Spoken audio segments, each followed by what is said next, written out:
Okay. Yama Obibia Chimo Obibia Kwaba Evambra Central Sports Arena live on Facebook, Coastal TV Facebook, also Anna Oko YouTuber live Coastal TV Cape Coast on YouTube live and so Anna with digital TV no Oscanea channel 514 and also no live and so on Ubinya show no and so actually my film and so on Facebook no bar now like it was share never jaw comment and so at YouTube no so no o subscribe yes anytime we program na be share no ubenya notification no and so e phone no so now we to me follow na wa share and so on ma ye dey and what no e ba Central Sports na Friday if you ever say the idura yes you to 13th of June 2025 it is ana etie and so amansam ana bidi ebego edema mo yebedi kan dia amana nsem de aba na FIFA Ballon d'Or no ehun sem wa adaban ana FIFA Ballon d'Or no nominees no omo ebeyi so ana awards no kra no date ben ana omo no yede hun sem edi eba so ana endra mebeka wa ha se Leroy Sane enso completed the move to Galatasaray from Bayer to Galatasaray no wa complete a free agent nebom abantena sansan echi ababesene eko US wako dwane Bayer onu omukobo FIFA Club World Cup owia na odinani achirem enso ewo timani din edi Turkey Galatasaray ewo Turkey yede wonsam enso edi eba Real Madrid ewonsam wa ha Emra Jude Bellingham Emra yeye show no omu onvelu no kama no presentation na wakasa bebre mabone voice ni bi na monso mahubi ene kasa okaye de enso trofo bi sa no a enso oyiyi ya no ni nyana enso transfers issues enso wa ha ene other issues ayagada enso ede eba enano peya Euro Studios ana Liverpool bobo kuro ewo Newcastle omo the official bid enso proposal and the echo enso ede akwakomo mo yere se Liverpool for na beje ana Newcastle for na beje ana omonje na Flower Vit ni deal no yes o ma make announcement no say agreement no bibia okay akasha brand na baba na obe sign the contract enso ede amomo eno wonsem ana yede eba yewia na yekofie ne de fisem no ede abromo nyame admoche na coronation match bibia ni Go Stars any media ma ewo game sanso ana Soldier All Blacks ewo division 1 nim omonso any soccer intellectuals na Kennedy akompreko Japan honorable enso akasa dia for game no nse nyame admoche na onu so edi ni nim de ebe ba ko piem ewo Soldier no de support edi akokoma Soldier All Blacks yere wonsam edi eba kuma sia sate kotoko weekend omone Golden Cakes NTFL Cup final no eba so na referees omubedi game no omudi aba betodwa sanso ana the patron edema kotoko otumfo osentutu opemso a otosu we no ono nso no eba nche se o the 15 billion edi amakotoko for ni say monje na mo fa market nim na dachi dati bia se mo qualify ko Africa na mo nya bi enso edeko eno wonsam enso ewa ha any other issues pate akasa sanso ana press bebre enso akasa yede en wasem no edi ebramo eno ene sa ene tiamidie no Collins afane ene me bon bepa na masore na meko Francis ejina camera na chi edma Benes ene Mustafa Mabin Abdallah omo ene boye ana ye call live on Facebook YouTube ni nyina ehumo adawroma ana ye call ho enso eho it is sanity Michael munyina eboa sanso ana asorba Kofi Esuman omunyina enso eboa na show no yedi ebramo mami ntwa mo kakra bi memra me ba na yedi nsam no edi eguo edi amame me ba sisia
way. Ayatanam Traba, Imoko Bibia, Kwasa TV, Midran Naomi,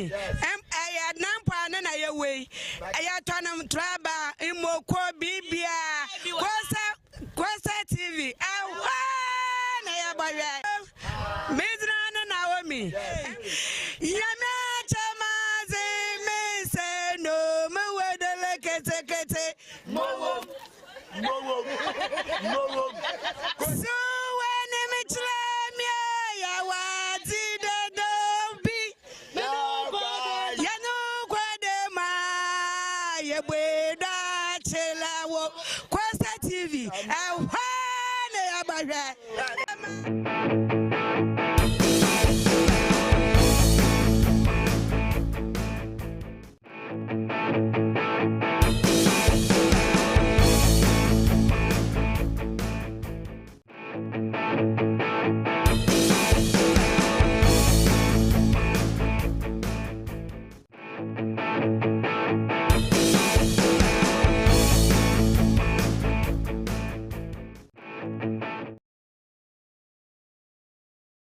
Yama Ubibia Kwababim and Famba Central Sports Arena, no. Yama Kwamana near Diamond and Samono, Eddie Abemodia, Meshasia, and so Eddie free a year, FIFA, a year Ballon d'Or, awards no Yamia Toma, Benis, a year, award no Eddie so now who will be. Now Yamia Toma Ballon d'Or, almost see a year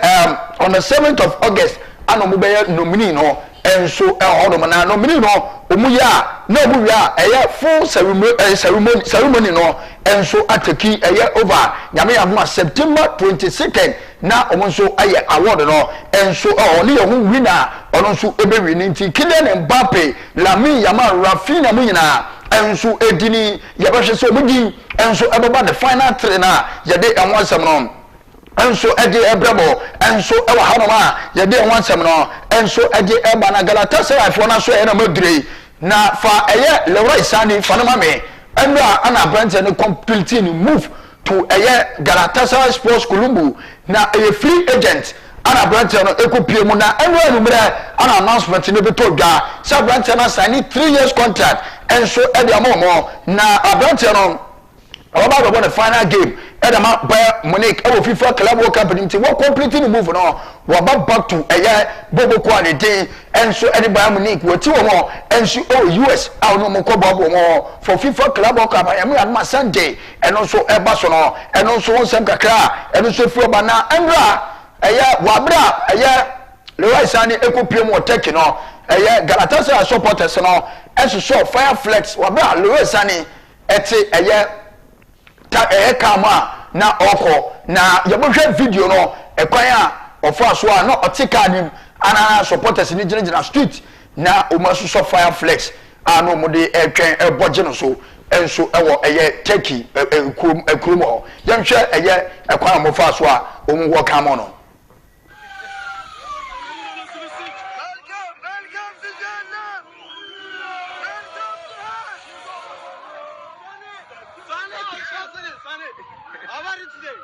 Coming, Galatasaray.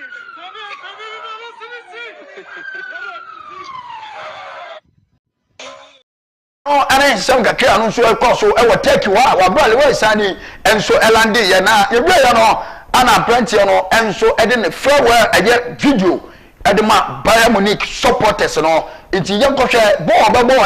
e de ma Bayern Munich no e ye die oyeye matches or boy videos no ana branch no enso e post ye eno no e farewell video a odija e Bayern Munich yan kokotwe video no kakra.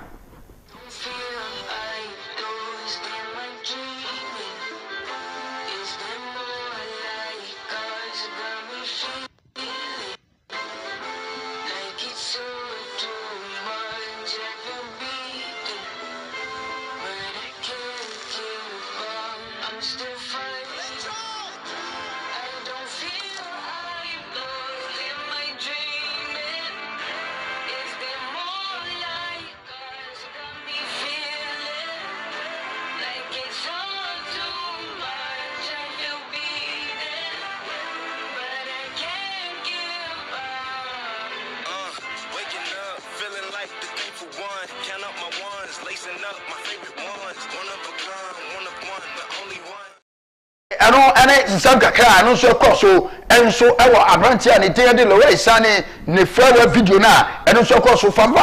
akanka no glo aberanteɛ no fa no ma me na menni no ho nkɔmmɔ na aberanteɛ no ne da so no na wonim sɛ aberanteɛ no ɛnso ɛde aba bɛto dwa nyame ɛyɛ Galatasaray no se ɔmune aberanteɛ no ɔmo de initial contact anaso ɔmo ne no astati edi nkɔmmɔ sɛ ɔmo de ɔno nso bɛba bɛka Leroy Sane ho na ɔmo ahwɛ already no ɔmo ne Ike Gundogan enso edi nkɔmmɔ ahwɛ sɛ aberanteɛ no ɔno nso ɔmo nsa enso ɛbɛka na yɛde ɛho asɛm no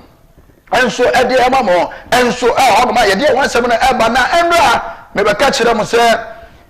Napoli boboko no ɛnra Kevin De Bruyne ɛde na ne akyerɛ mu enso ɛhɔ bonus fa na ma me na ɛnra mebɛbɔ ne video ɛde kyerɛ mo sɛ wabra okopie mu wɔ no na supporters no won ka mo no na bibia ekoye ɛnra abrante no ye ne medicals bibia wasan ne contract no ɛde ama mo 2 years with an option for another year entiamra owie no ana okohia ɛyɛ Olero Di Laurentiis ana no ne tena ho ana papa no enso achia no sɛ yɛ o mana kwaba enso ɛde ba Italy yɛde ɛho asɛm no enso ɛde ɛba mekɔ Juventus bobo korim na Igbo Tudor na papa we ana ɛyɛ omosaki Thiago Motta ono ɛba bɛfa adwuma no ɛbiwie league na adwuma Juventus na abɛyɛ sɛ Antonio Conte bɛba na papa we yakɔ na Conte deal no ango through enti Igbo Tudor why extending the contract and I was signing contract ɛde ma Juventus ɛyɛ deal no was signing ɛyɛ 2 years ɛde ama mo plus another ɛyɛ 1 year enso ɛba bɛka huntie ɔbɔ no homɔden a ɔno so ɛretena 2 and another 1 year enso ɛhɔ no ma yɛde ɛho asɛm no ɛba ma me ɛyɛ Tio Hernandez na me ni no ho nkɔmɔ onie na Tio Hernandez no a me di no ho nkɔmɔ yi nye ɛba no kyɛ sɛ onse AC Milan ene eye Atletico Madrid ati kofo no se omo pe no na omo ni AC fo ni di nkomo no omo ni abrante na di nkomo personal terms de enye problem kura na omo ni abrante ni di nkomo no ana je o se ye ne se abrante na jatum na AC fo no so se omo ji 25 million euros ana ati kofo no so kuro mu nsam 20 million euros ntaba na sa no deal no o ma kore no off enso ahoroma yede en wansem no eba ma me Paulo Dybala na me ni no nkomo onim se enra Ike ana Kevin De Bruyne ebeduru eye Italy hora obewie ni deal no with Napoli no ana De Bruyne Paulo Dybala ede koto ni Instagram page ana watwa to wonom say thank you Kevin De Bruyne, welcome to Serie A and see you soon enti o hwe asema otwero gu ase na eno ana makan enso edi amamo no enso ehonu ma ye de wansem no eba ma me jema musiala na me ni no ho nkomo onie Leroy Sane edi na ni kirem enso ewo Turkey no ewo Galatasaray no Chelsea no maten no ono ana mo di amane se onhye enso ewo nje after club world cup ono ehye Chelsea no maten no enso edi ama boboko a ne din edi Bayern Munich ka ye de wansem no enso edi eba Manuel Neuer fa ne ma me na me ni no ho nkomo o Bayern Munich ono eye goalkeeper captain edi mo na odi aba betu da o se ono on Chelsea se FIFA Club World Cup no o so o mo kobo no feel something special wo FIFA Club World Cup mo kobo na o mo man kobi no ono o mo feel sense ha o mo so o man kobi iti eno ene sema abrante no enso edi atu da meka be enso edi achemo na mami Nicolas Otamendi na me ni no nkomo abrante ni na unim se obobo game edma Argentina against Colombia Wednesday no owie ya no ana within a few hours no akwakoduru Benfica okwobobo no enso ana omune omako US no makobo FIFA Club World Cup no etisa ana enso efiri ho enso eba na yametin se Atletico Madrid no so se omopo eye Nicolas Otamendi a ye de enwa asem no ede emamo enso ehoro na Villarreal fo no ede ababo tuda se Rafa Mari eye player ede mamo na abante no Lyon omoso mo penu loan by option to buy no eno so mo di shame 12 million euros na kasa no egusu a ekoso Villarreal for no so see omo no san komo no mo de ba no omo no anya adwene enso e ho no ma ye de wansem no e ba ma Rashford na me ni no nkomo na Rashford Manchester United where Rafa Marin onu nie na ono ana medi no nkomo sesi ayi na onim se Marcus Rashford wakache ni agent ni se ombo team bia gise Barcelona ana obebo enso edemo ma ye de enwasem no enso ede emamo enso eho ma meka bi enso ede akyeremo enso eho onie Rashford ene da so no na ma me Ivan Perisic na Perisic dia no oni unim se PSV Eindhoven for no ama the contract extension o say o twen Hansi Flick na wa confirm Barcelona for no twen mu say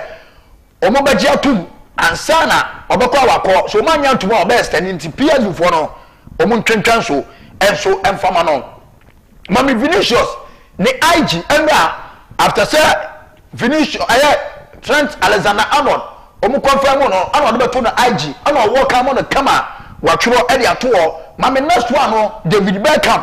enso e de ne de aba o say congratulations friend and welcome to a great club legend Edema Rimade David Beckham IG ano so ne de ana eda honom na ye de wansem no e de to Dama Dean Huijsen ono so a complete the move no e de ma Rimade so ba ni na o say Madrid na waba no oba be wini bibia enso e de momo na o so already no Madrid o ma wini bibia mom na mom ono so ba eye ni dream so obe wini Champions League La Liga Club World Cup Copa del Rey enso e de mom nti eye ne ambition so obe wini lawyers enso e de mom a je de enwasem no enso e de tudwa mame Real Madrid eye abante fo no eye Alvaro Carreras onu nie obo Benfica na onim se akolawe Xavi Alonso nani abre akolawe pa o left back na Benfica for no say omo de ebo sabente so obekọ dia 48 million euros Madrid for no kono omo kura 40 enkofo na anye omo zo munko ensamra biem no mo fa 8 no enfa kan wa sa no omo agi enso eho ma River Plate omo branch a Jefferno Franco Mastantuani onunye Argentina ni no na onim se waba be premier Real Madrid na Madrid for no etua 45 million euros risk clause na almost so many 2 years and etua installment na say ana ebeye 15 million euros our time Abrante na be sign no ana mo Jesus ka no 15 million euros in 2016 2026 no mo de anu so aba na another 15 million no imagine 2027 a ye de enwasem no enso e de emamu amekabe enso e de achem no mamam Cesc Fabregas one Diego Costa aha omunye na unu so munye no bo ma Chelsea emebe abesen ko na Antonio Conte na head coach na omubo game bi na Abrante no eye Cesc Fabregas Antonio Conte e bench no wa mana mbo na otena wa na Diego Costa danim wo onye obi amane man pass ubenya William ewom Hazard mu nyina gum na oprobi obema na decisive pass no odobo na hye ball nso e ko 0-0 omu be pon ana Diego Costa ko bench wo ana ko ka che Antonio Conte say Cesc Fabregas tena bench wo oye den fonebra oba ye be hye ampa ni nyane ampa ode Fabregas ba ya 2 minutes after Fabregas buy na ono be assist Edema Diego Costa omu say go enso ono ti game no ending 1-0 ye de 1-7 no enso e de eba mame Jimmy Boy Gettins Dortmund no onye akoda we Chelsea for na bre o omu ne nam ho sa se ko mu benya no mo de na FIFA Club World Cup na so manya na window no kurosi nyame ya ma man mu bie Chelsea for no so mu mpa ba omu na Brentford no agent na wiye bibia contract na Brentford na be sign 7 years no omo any Dortmund for no ebe wie omu no be wie no feko no ma ja no enso amana ba ye de enwo asem no enso ni tu dama me aya abante fan Victor Gokeres fa no to so onye akwawe no wa bana bruta na United for ne na mo sa na koroma de ko na numre ye koda no ana me hu se Arsenal for no e de eye omo first official bid e de akọ na ske kura mo eye 55 million euros plus 10 we eye ukabo ma yesen 65 meboa menyi ni se nkofo ebeji because United kura eye 60 plus 10 enu po ya magu enti the airman say eye very likely say eye Sporting Lisbon for no ebo boska na to agua ye de wan sam no enso ade ba mami hugo eketike anu numra na Avanti odashi ana Manchester for no de betu dwa so omuso ni Jabrante no enti omuso mo wura sinim so mo pano na eketike no okọ Frankfurt a omuso ye 100 million euros de oba na wukura wonsem ska 100 million unibia mensi wo udiscussing kwa ye beje twanu so na wo bi enso United wona enwe numra ono mo mveli Matthias Cunha omniu signing no 62.5 million pounds ana mo turn free Overhampton Wanderers fanato so mame na me ni no nkomo oye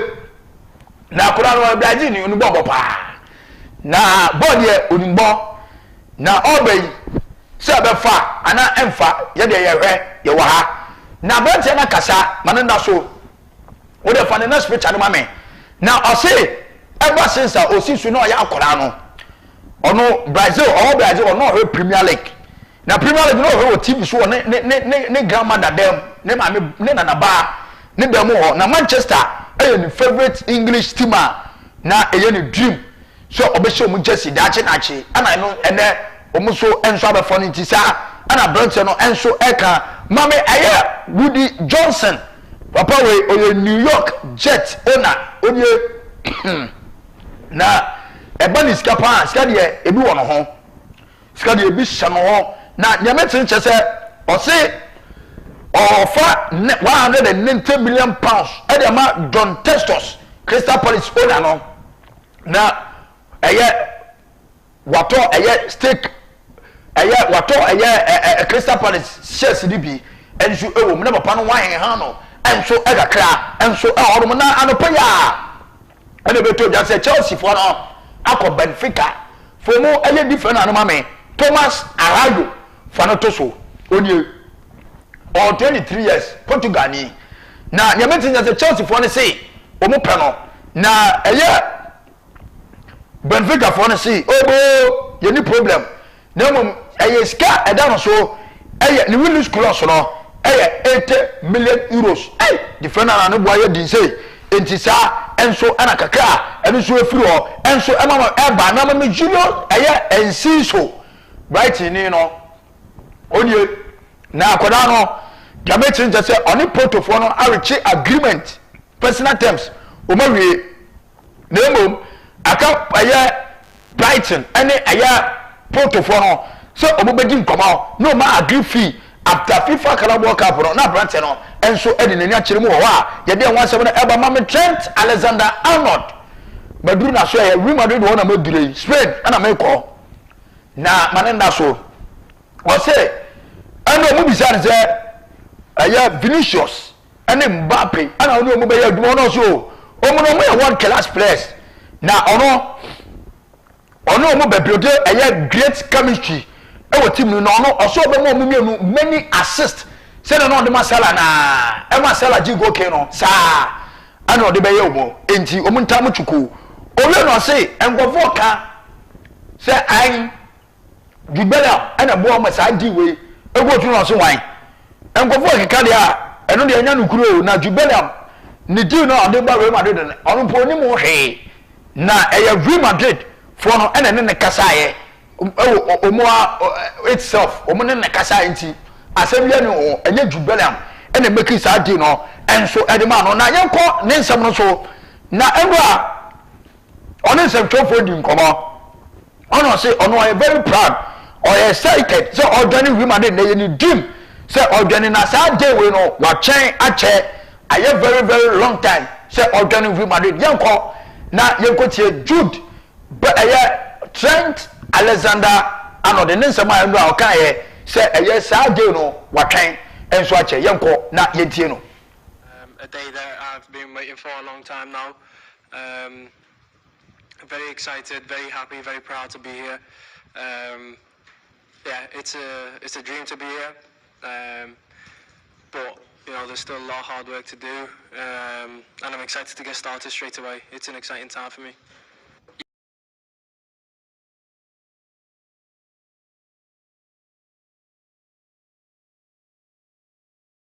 ɛno ɛne nsɛm a Trent Alexander-Arnold nso ɛde to dwa na yɛwie no ɔnsɛm na mebɛka wa sɛ ɔwɔ Liverpool no na ne jersey no ɔmo atwa akyire Alexander-Arnold by ɔkɔ Real Madrid no ɔmo ayɛ ne Trent ɛna de go akyire na yɛsi na adɛnti na wasesa wodi no ɔwɔ Liverpool na yɛ Arnold Alexander-Arnold na ɔba ayɛ Real Madrid wɔayɛ ne Trent ɛde agu jersey n'akyi na adɛn na asesa no so nkɔfoɔ mama nkɔfoɔ ɛnyɛ confuse na ne din no deɛ ɔbɔbɔ ne bia no ɛyɛye utumi ka no Trent Alexander-Arnold ɛbɛyɛye utumi ka no ɛyɛ Alexander-Arnold Trent ɛbɛyɛye utumi ka no ɛyɛ Alexander-Arnold ɔbɛgye atom utumi ka no ɛyɛ Trent Arnold ɛno nso ɔbɛfa na ebo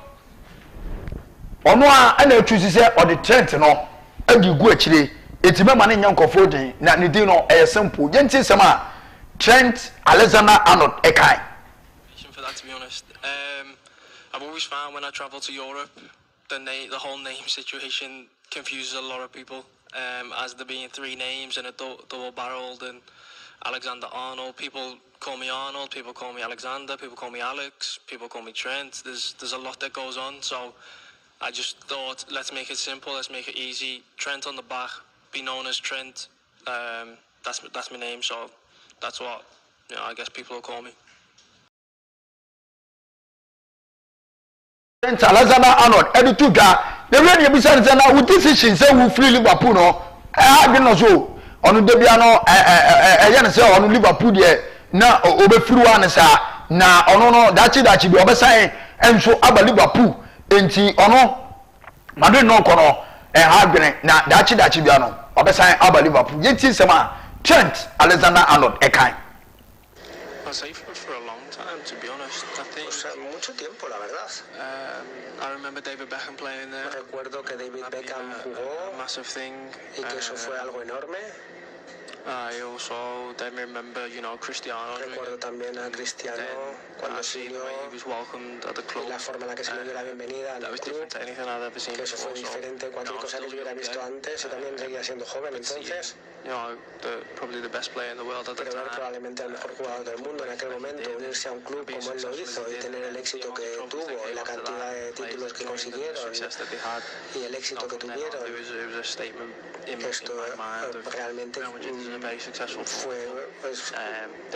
muy importante. Y el Real Madrid exige que haya éxito y esto es algo consistente y los recuerdos que yo tengo del Real Madrid son de este tipo. Hola, Trent. P. Jensen, The Times. nsɛm a Trent Alexander-Arnold nso de to dwa na yɛwie ne yɛbisa sɛ na one ɛyɛ Liverpool owners ne di nkɔmmɔ no so ɔno ɔmo di nkɔmmɔ dadaada na ɔmo se ɔwɔ sibia no ɔmo bɛ wɔ kam no ɛwɔ welcome back to Anfield ɔmo yɛ den a wɔkɔ Real Madrid ɔmo tumi ahyia ɛyɛ Liverpool ɛwɔ Anfield nti ɔba a ɔmo ma no ɛyɛ send off papa nso ɛhɔ nti ɔno no ɔmo nyinaa ɛyɛ incredible nso ɛde ma no nti yɛntie nsɛm a Trent Alexander-Arnold ɛde to dwa. I think I don't think it influenced my decision to come here at all, to be honest. I think you joining a club like this with the teammates that I've now joined, it's going to be quite hard to win a man on door with the amount of superstars we've got in this team. But no, it's exciting. It is the kind of players I want to play with. I've admired them, I've played against them, I know how good they are. So to be a part of the team and to be playing with them rather than against them will be good. And also, touching on the contrast of emotions, of course, two different ends of the scale. Being at Liverpool for so long, being there, experiencing everything I did and what I had was incredible. Knowing that it was coming to an end is obviously, it was always going to be emotional for me. But, I felt like I went out in a way that I'm happy about, to be honest. The send-off that I got, the way the club treated me, the way the fans were as well was outstanding. I couldn't say a bad word. Also being, speaking to the players, obviously the players, the manager, the owners, they were all incredible as well, showed a lot of support. It was a huge help. We had an amazing conversation in the last couple of days with the owners. They were very warm and welcoming. Thanked me for everything I gave in service to the club. Wished me well on my future journey and what I wanted to do, and said I'll always be welcome back at the club at any point. So, to feel that kind of to have those words spoken from the club is amazing. Like I said, sent off in the perfect way, and then now to be here, to facing a new challenge, facing something new, a new journey for me is equally as exciting. Very, very excited, over the moon to be here, absolutely over the moon. Something that not many players get to experience. So I'm very lucky and I'm very proud to be here. Trent Alexander-Arnold, Editu Jana Mami Kuti, or your former Mofuda Edmund V. Madrid, na Abenteron, and Swakasa, or say Ada Gula, na Aquadano, also the closest player,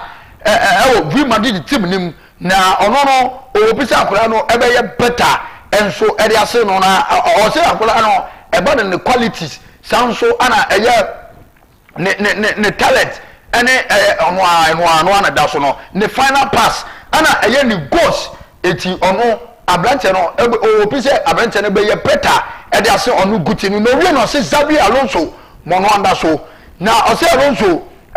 the first day e Real Madrid no as go no so o woni say papa na ni age na oye obi a efi on ahone de waba open waba bobo oda enti already no open one pa na nani age edema Xabi Alonso na obeye diobe bia na oni relationship no enso afa enti oguso ene mrante no e fa training mu ene omu be training na enu o ma nya training nti enu a o ma mu day off masa o se mrante na bere no oba America odi omu to no enti o ma bere sa enso ana eko na my entry for do mu see you no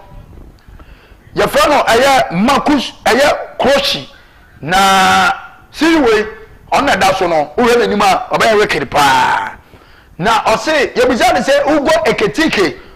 okwa na no so okwa ono ni problem o ni 100 million de utua oba mo afra ko na wantua pa de a ene akora no onko ba bia enti Manchester ne eye Chelsea ene Liverpool ni mo amokasa bebire no ukura 100 million de a odeba ma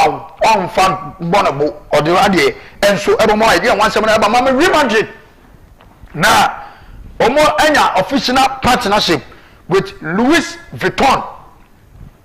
omo ma afedi no mo digina no Louis Vuitton for na dress omo say omo ko FIFA Carabao Cup no omo dressing suit ene omo mpaboa ne omo watches ne ade ni nyina eyomo a enti wo omo dressing na mata Kylian Mbappé gina mu bi fe Vinicius organization bottom mata ekofo we omu diska papa enso mame unim se Real Madrid wana ana Franco Mastantuono omo ese ene ana mba na so akoda no enso onum na Gabriel Agbaraho former Aston Villa player no ata ko o Canada Bruta na unim se Emra Arnold ni presentation no oka Spanish na yo bia nwa say na kodai ekosia Spanish da be no mo si o wa wuni mu ntira o Liverpool game ano oye no say we pray na yeso de call classes ekosia Spain kasa no nti o de mra kakra bi ade akosua kasa na emra kasa o kan shocking Liverpool fans no na social media odi o di na tem o mo ya no brutal say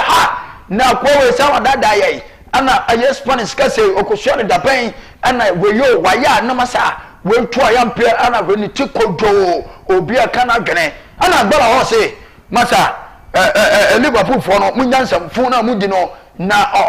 wakosua Spanish kasa we efamo ho nyanka wongo so akasa ben na agbara ho wo de yentie nsem a Gabriel agbara ho e ka Erichel Liverpool fans no wa brase wo mu bruta yentie no. So impressive, unbelievable. So impressive. You usually get players who come out with a word or two words, you know, dos cerveza, por favor, that sort of thing. But to do the whole thing in fluent Spanish was magnificent. I thought it was, honestly, when I seen it, Jeff, I had to look twice, watch it a few times, thinking, is this real? Like, unbelievable. But there was a meltdown on social media from Liverpool fans. Some of my friends are Liverpool fans, and they were like, can't say what they were calling him. They were like, yeah, that makes sense. He's been planning this move for 2-3 years. It takes you 2-3 years to learn fluent Spanish. How do you know he hasn't already known Spanish? How does anyone know that he's been learning Spanish for this move? Yeah, we don't know, do we? He might have done Spanish at school. He might have been fluent at it anyway. And there's been speculation about him going to Madrid for a long time now. Plenty of time for him, you know, Impressive. to go and take lessons, have tutoring. I think it's brilliant. Yeah, well, honestly, I loved it. And what an impression to put to the president, to the Real Madrid fans, that you've taken the time and the respect to learn the language. Because I'm sure there's been players from England that have gone to Real Madrid before and probably like have struggled to even get a sentence together. So fair play to Trent, and I really think he's going to do well there. Yeah. I wonder how long it will take Liverpool fans to accept him back at Anfield. Well, you know what's going to happen, don't you? No. Yeah, Real Madrid are going to play Liverpool in the Champions League next season. Yeah. You can just picture it, can't you? You know what else is going to happen? Napoli are going to play Man City. Yeah. Kevin De Bruyne back to Man City. I can just see it. It always happens, Jeff. I don't think they'll accept it. I feel that they're looking into this a lot more than they should do. Him knowing fluent Spanish, and the club not getting a big fee. Yes, they got 10 million for the last month.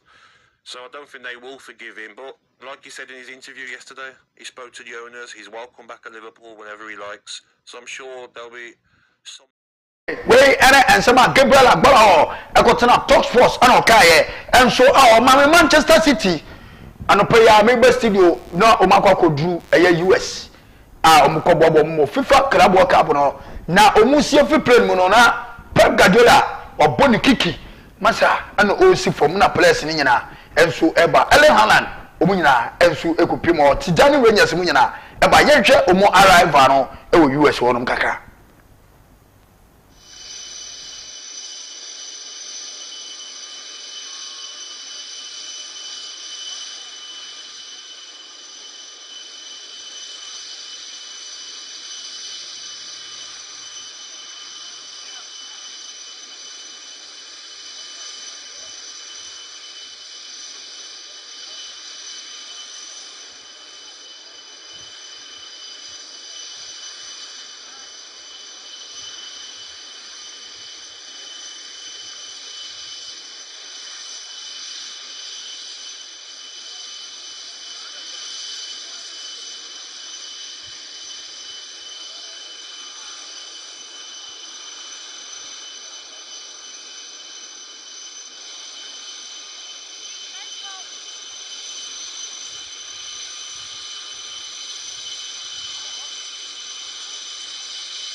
No, Ryan Cherky, last person I will see and so I don't know, I didn't want to say Nico Williams say, na Aleko Bibao for no, I'm go ahead, so obey to me buyer for no, and so Edin Como, say buyer for no to release clothes and Quadia, or so and so a Horma, Yadi, and one seven, and so there were my mamma next picture no me no come and so I say, now Nico Williams in ye. Buy for na man go ahead so betumi ni Aleko for na man go ahead so no betumi ne buy for na ko din komo enso ho ma ye de 17 no enso e de eba mame Alexander Isaac fa no to so mame na me mo no nkomo Isaac die na unim se anopa ye studio ye Liverpool for no esi omo kurom nsem 100 million pounds proposal omo de ko na Newcastle for no so say omo no omo ka say 150 na 120 ya di bay chema wo de be ye den oba ye be twa wonu so nti san na fa bi koso so o de ba na ye do so ye ba jabaji na me won se ba so na fo no so atwa muti e wa abante we na me se hwe na mo mu 150 bi am de koto no ene je se bi a la mi ya mamu nyina mo tonton na mu ko peska de ko anya sa bi onye ye enso ahoroma je de enwasem no enso ere ma midway etum sirbo last but not the least aye abrantia ye fo no aye Antonio Nusa oni na koda we Lesbian for no omo say we 45 million euros per na Newcastle for no so mo per omo so ko no mu kura 40 ana omo say hwe wo Liverpool je no ba wo so wonji wo 150 na yo so aboye bo wo so the 40 ba ene fa san wachi ansa na nsu ato nti san ana ansa na yabuafu ma ye de sekan ene emma ene adi machi nti omo so enso awejete sa di na yede enwasem no enso edi emamo enso eho na maka kire mo bi intro no no am say aya Liverpool omune aya Florentine omwe bibia ama brand no enso eba bebo enso edi mo ma yede enwasem no eba na Galatasaray awebio na eba ni se kai woka omune ni di komo no ma resa brand no onso eba ka sa yede enwasem no enso edi to da amansem no edoso yenom die edi sefata se wote ana jawa woni ti ma me twa mo memra me ba me de fisa no edi ato am so me kwala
Jansano bi akara bi Bama Central Sports Arena so na ye ba na di fisam no de go area mamutia ye be hyase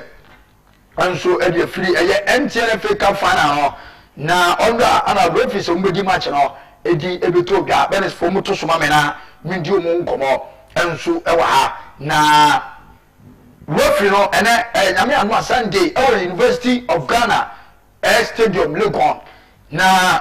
de tell say referee no aye sewom yawo bless ono ana be center referee e wo game a Golden Cakes ene kotoko ebo sanso ana Paul Atibaka ebe assistant 1 na Theophilus Akugi aye assistant 2 fourth referee no aye Abdul Latif Adari ono ebe fourth referee enso e wo game no ma ye de wansam no enso ede emamo mame Kumasi Asante kotoko omutim no nyame tinje se nyame anu a this year ya Toyota Pre-Season Cup a bekoso e wo South Africa no nyame tinje se omo enso do mani be chimu ho no ma ko bobi enso a ho no ma ye de wansem no e de atu dwama no otumfo fa no to so opim so nana wo kwaso aha fa no mame na ono eye live patron e de makotoko na otumfo se tutu the second ana se otumfo se tutu otosu mienu aha na ote obama kotoko 15 billion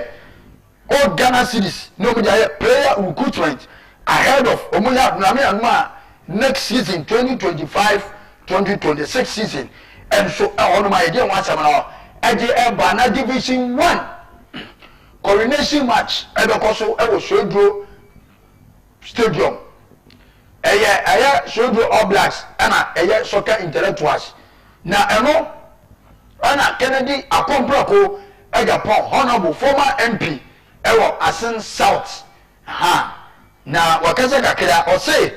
o ka chire obi bia se omra eme support eye Shedro All Blacks say o ma qualify to Ghana Premier League no o ahye nkofo say ono nyame anuma e kira o Shedro a o ba beboa amadu video no enso akoso yenti nsema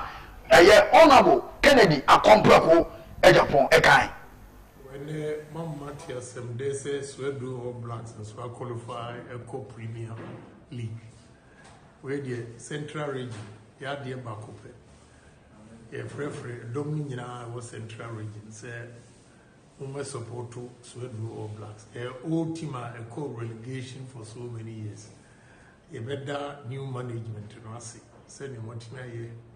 am I member premier? The whole central region, the only team. Our Premier League, Sweden All Blacks. Indeed, everybody in Central Region, all hands on deck. We should give full support to Sweden All Blacks. Now, I will lead the campaign. Yebeyama Sweden All Blacks. Now, Omotimi Ako Omoni, our Premier League. Indeed, all hands on deck. Yefrefre Munina Mumra. Central region, we are all in Sweden, Oza. They come on full support. Into Ubiamra, Nema Sweden All Blacks support. Hey, very and some honorable Kennedy, a complex at Japan, and so Kaya Umina, and so Bobby Predino, and so Kosumami Black Stars, Omoringa, the funny Christopher Bonsuba. Ana boy eye Jordan Ayew about to say abante no onya kola ebebo eye blasters na say ha de no oba no eye Jordan Ayew assist no eboa no eni ni dinkomo ana o shenu kuran enso ehonom yenti nsem a eye Christopher Bonsuba ekan edefa Jordan Ayew. Yeah, I think Thomas Partey and Jordan. Yeah, because I really wanted to see them like. So I was just, even in training, I was just watching them and I was like, wow, it's a dream come true there to just like play with them because you have been hearing their names everywhere. You grew up watching Thomas Partey and Jordan and the rest. Before our game against Chad or here in Accra, I went to Jordan's room to have a little advice and ask him how should I play or how. So I think he's very, very friendly, very, very good guy because they don't show, like, they just open up and express their feelings and make you feel okay, like you are part of the team, like, just enjoy. Christopher Bonsuba and so I can't, you didn't want to remember, no, and you say, all the Ghanaian players, top 5, now on show me in order. I'm not starting here. Thomas Partey, Jordan Ayew, Andy Ayew, Asamoah and Stephen Tornado appear. Lista or my young co na yentie and sama Igina Oboboyano and so on Yintino. Who are your top 5 Black Stars players? Top 5? Yeah. First Thomas Partey. I will say Jordan. Yeah. Andre Ayew. Wait, or the legend or everyone? Everyone. Anyone, 5. Yes. Asamoah and Stephen Appiah. Who would you like to play with? So maybe there are some legends out there you really wish you can play with, or players who are currently playing that you're like, I wish I could play with this player. Yeah, for me, I would say Asamoah because we all love to play with him and his style of play. I can give him a lot of balls for him to score and can also get assists. I was almost about to ask, are you going? Christopher Bonsuba, Ekai, Obreno, and you besides all confidence of Ghana about qualified to World Cup 2026. No, sorry, or confidence of power. Now, something big at the amount of mine. Yentin Sama, Christopher Bonsuba, Ekai. As I said, I will not put any pressure on me because I'm still young and I need to focus on my career, but I'm sure we are 100% confident that we are going to qualify for the World Cup. So we just have to do what we used to do and give all to the nation and help each other. Yeah. What will it mean to you to help Ghana qualify for the World Cup? Yeah, I think not for only me, for my family and for the nation, everyone, because Ghana qualifying to the World Cup is something big for the nation. Not only us, but every country. When you hear or when you see like you are in the World Cup, is something big for everyone. So I think it will mean a lot for us. So Ghana qualifying for the World Cup and you being with the squad to be played in the US, what will it mean to you to be part of the Black Star squad for the 2026 World Cup? Yeah, for me, I think it's every player's dream to be part of the national team squad to the World Cup. But as I said, when you focus on those things, you cannot perform. You just have to trust the process one after the other. Now I go. Toma Christopher Bonsuba and so Ekaye. Now you call Thomas Partey on say we organize a game and a tournament. I will a year Kasua Tuba Astrotef. Na ne PRO and so kasa. And you say oh na a day Eka Thomas Emanebe Bibisa and so a year Kasua no so. Ono super important to import a year party na a year.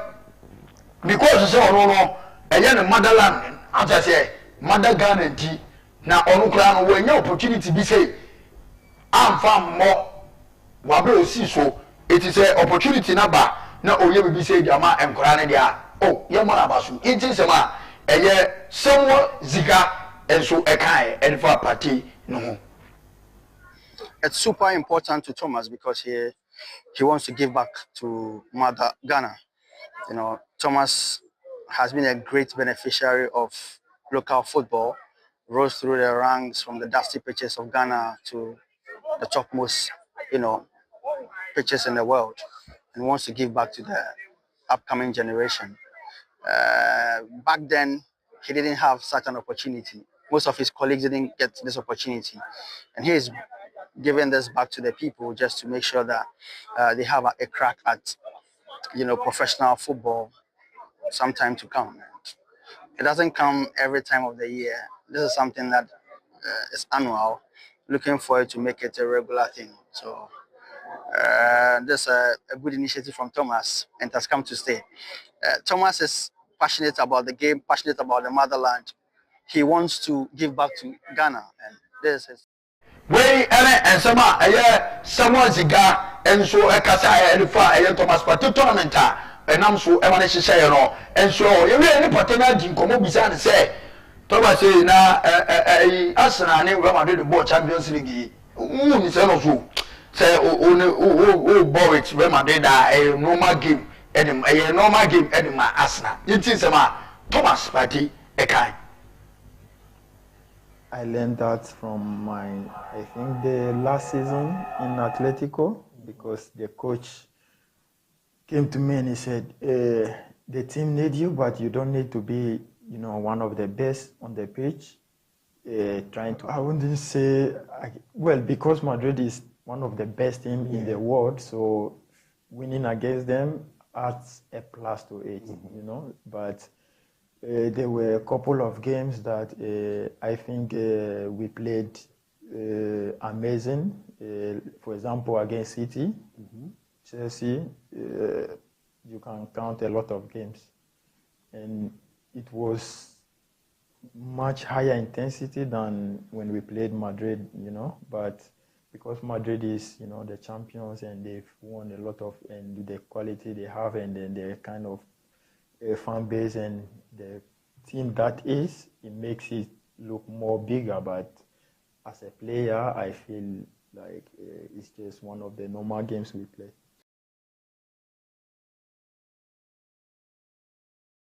And so a team come out and so and say now we no say you be say now no I new look and say I will boom no see on blasters there what the bar I don't know say Oma attacking a place no stability to attack more into I don't know so more stability e we chiro no mutumi attack more yenti say man Thomas third party e kind. I learned that from I think the last season in Atletico, because the coach came to me and he said, the team needs you, but you don't need to be, one of the best on the pitch, trying to keep the ball and doing all these things to make the team work. You have to give the people in front of you the free road to win the game for you, So from there, it became part of my game. And then when I went to Arsenal with Arteta and everything, when he make the team, he always say, okay, you have a lot of good talent up front. What you have to do is a way to give them the freedom, so they get the best out of them. You may be in the shadow, but we as a coach or as a team, we know what we want from someone in that position. So I have to adapt. Sometimes I go out of it, but most of it, in 99% of it, I'm on it. And then it takes me the same to the Black Star. When I see a lot of kudos, all the players up front, I just want to give them that stability and that freedom to be able to, give the best. So in the role that you're playing, what do you think is the best quality that a midfielder must have? Is it tackling, or is it the ability to find the right pass in the right moment? I think it's the ability to understand this is your role, because it's very difficult to finish a game thinking, oh, I've done everything perfect, but I'm not even part of the successful pass or this or that. So it's just the mentality to understand this is where I want to be, and then everything. Any Thomas Partey in Sama, or so any 2 days, there was a banana, Kuka Wunda, and so about live. What be there was a very bro, President Kuka Wunda, and she and permanent show. Now, Mamma, I just one of fair, Fanuto Somamena, or on 20 black satellite, coach. I don't know tournament, and saying I buy it. Now, or your assistant to coach Utuado over the Black Stars team. Now, your messenger said, oh no, and Bonifosi, a year and a 20 team of Antuo. Now, on concentrate, senior national team, assistant to Rona, opportunity, and on some Bakra, and also a floor, and so ever. Mammy, next channel, young apostles head coach, William Afuaqua. What can say you or say? Omo, a year referees, any, I say, a year referees. I say referees, na, a year omo taxes, I will decide our matches, and winning matches. No, a referee's decision, and I team owners, and a year teams to be every matches. Now, omo, you move and on Zoom, until the opposite of chilling and say, I am matches and of referees and so I will be a game now. You did once over and Daka Island President Cup. I was on my 6th of July. A year Kumasi Santikotoko, any Accra out of folk, Accra Sports Stadium. Then no Malachi, girl President, Mr. Jonansa Nasiano Mu elected no Wakas Emra, Jumedi Nasi, Okasai, Wabo Moya Lanchini, Yentin Sama. Mr. John Ansa Editubia. To make this year's event the best of the 10th edition. We therefore urge our media partners to do your best to propagate this gospel of unity that the present cup brings to the nation. To keep up people's interest, draw them to the stadium as expected of you. Gaga has a collaboration with Suka Africa and Sports 20 in the area of sustainability, and recently jointly attended an international forum in South Africa. We believe that our partnership is to introduce green football to contribute our quota to the government green economy as sports people. The champion of the sustainability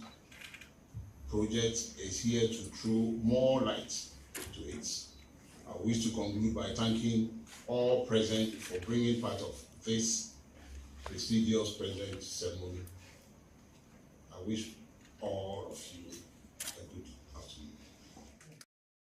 Way and some and Rajumedio Koso, our Gaka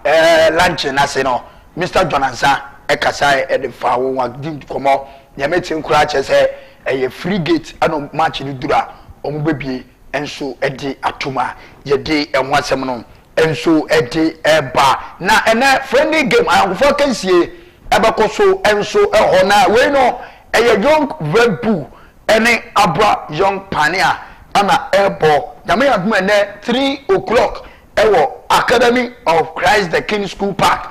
enti we no omode boabo mo for middle league nyame adum second division middle league Sunday omo kwakwabo sanso na ɛyɛ abra young pioneer enso a qualify for 3rd division middle league omo so amboabo omo ɛyɛ enso eno no na nyame tinche se young pioneer nyame adum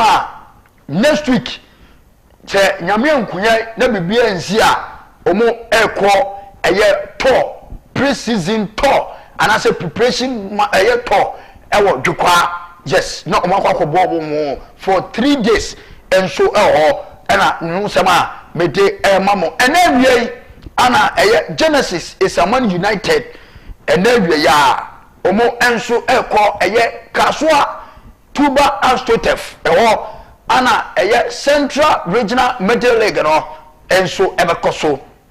na omo gbabo mo enti na omo koi enawie ya na team no enso etu afiri Elmina no mu de omani akirem enso ewo eye Tuba Astotef wo Kasua na omo akototo omo gbabo no so enso ewo enti mawenchia club owner team owner yes the bankroller the shareholder eye Mr. Ebenezer Ajiman Kesi yes opanyini bebe obiano boss mechiao enano pay ene adwumapa obo enso enma Genesis Isaman United sound so ana eye Isaac enso eka eye assistant coach head coach eye Collins Ejabwache ono na head coach no watoto ne nyoma nyina na me wish you all the best ewo mudwumadi o mu kodi enso nyame aduma yebehia enso Sunday ana dwumadi no ehya enso team manager Emmanuel team enso aye ne dwumadi ni nyina anti team ni nyina players ni nyina any technical team management Sly yes Sly no enso eye kit manager club no mu nyina enso omu de omani chirem enso enti team ni nyina me wish you all the best of luck yeta omachi nyame aduma omu behum wo nti yede ye support enso ede be support omo enso ewo eye Kasua eye Tuba Astotefo na dwumadi no enso akoye enti na wie ya team no etu every Cape Coast and Central and as Elmina ene eye KE ho omutu enso akọ eno so ne nsem kakra eno so efiri ho enso eba minsem no edoso na deji sefota semote ana me dia mamo no ena me nko a mabone pepa mamenchia Prophet Philip Atuchacha Site 1 na obi bi say Site 1 ene de eno ene spiritual anointed instrument trained by the Almighty and yetwa so I Site 1 yes my spiritual father no ono so panyini e Divine Evangelical Ministry International yetwa ne sini friend Jamie okay Jamie yes in him I live inti asodo no ewo at the saddle estate wo abia Arizona Water Company for no wono eho anomu wo eti prof one